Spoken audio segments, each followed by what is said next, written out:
J'ai ressenti deux choses contradictoires, comme vu qu'on n'arrêtait pas de nous dire que c'était la fin, donc on s'y prépare, c'est comme c'est un peu violent ce que je veux dire, mais c'est une mort annoncée quelque part. Donc c'est plus facile parce qu'on sait que c'est la fin, donc on se dit non voilà, nanana, c'est bien de finir, blablabla, toute la raison humaine qui est là. Mais c'était le dernier plan de Nicolas, de Hervé, et là on fait ah oui c'est réel. Et cette double chose entre ce qu'on s'est dit, non, ça ne me fait pas grand-chose, enfin on faisait les cacous comme ça, et en fait la réalité nous a tous bien plombés parce que c'est un lien, 10%.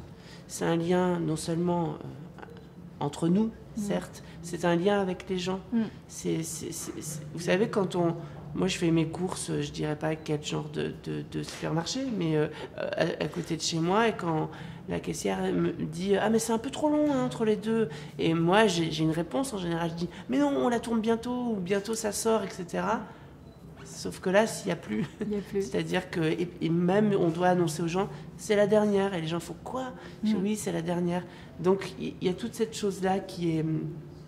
Voilà, qui donne un petit goût comme ça, un peu de mélancolie. Mais moi, je vais faire, par exemple, je vais sûrement faire une autre série. Ce qui est aussi un enjeu pour moi, parce que Hervé est un personnage fort.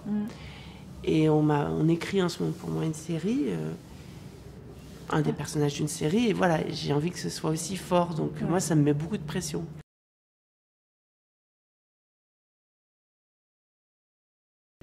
Ce serait drôle, on avait parlé, mais pour s'amuser, on avait évoqué sur Hervé, sur d'autres gens, mais ce serait drôle. Moi, par exemple, je lance un peu un appel, ce que je trouverais très beau, je leur en avais un peu parlé aux producteurs, je trouverais très beau qu'au lieu qu'il y ait une saison avec 6 guests, qu'il y ait par exemple une saison avec un chapitre qui s'appellerait Andrea, un Noémie, un autre, vous voyez ce que je veux dire? Tout à fait. Et que ça, ce serait assez joli comme, justement, comme bouquet final. Ouais.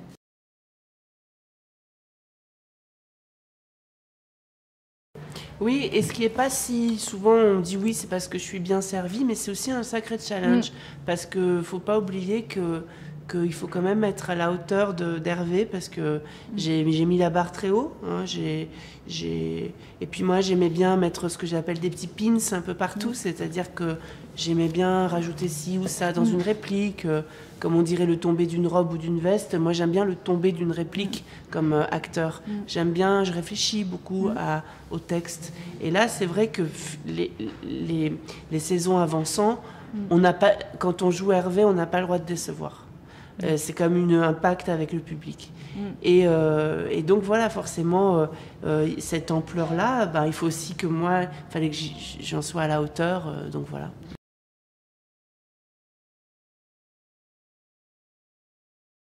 Oui, c'est surprenant je sais pas, par exemple, moi, lors d'un événement, il y avait Keira Knightley, l'actrice, et je ne suis pas revenue, elle s'est déplacée de très loin pour me parler. Elle a fait « My God, it's Hervé !» J'ai fait « Quoi ?» J'ai cru que c'était... Et j'étais là « Mais non, mais moi, je vous adore, nanana. » Et puis elle m'a fait « Mais non, mais you're such an amazing character, nanana. » Et j'étais là « What ?» Et c'était fou. Et c'est là où je me suis dit, ah oui, ça c'était saison 2. Je me suis dit, ah oui, ça commence un petit peu à être un peu étrange. Et après, les fans numéro 1 étaient quand même les Anglais. Puis après, par Netflix, il y a eu beaucoup les Américains, le côté Los Angeles et tout ça. Ça, c'est formidable. Ça, c'est vraiment génial. Surtout que moi, je me suis jamais vraiment considérée, même si je suis très français, mais dans mon utilisation de mon instrument, j'ai des réflexes qui sont plutôt parfois saxons dans ma façon d'investir un rôle par le corps, etc. Donc j'étais assez fière qu'il y ait un écho comme ça dans des divers pays. Ah ouais, en Inde aussi, incroyable. J'ai des messages d'Inde, des gens qui adorent la série.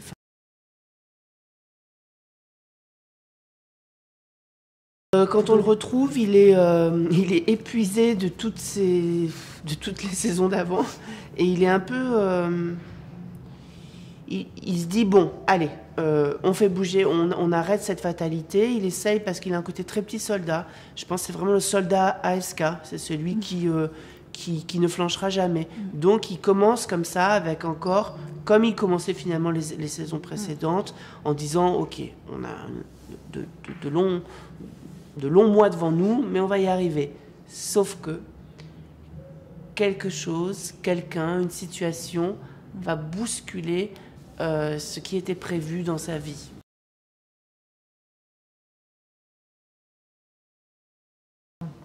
Le film sort le 28 octobre, oui, c'est Garçon chiffon, voilà. Et qui a bénéficié de la sélection officielle Cannes 2020. Et voilà, sélectionné à Toronto, et puis au Festival d'Angoulême de Dominique Besnéard. Et voilà, c'est un film dans lequel je joue avec Nathalie Baye, Arnaud Valois, Laure Calamy aussi, que j'ai invité sur mon film. C'est un film que j'ai écrit, que j'ai réalisé, voilà, et qui est pour moi un très grand moment dans ma vie.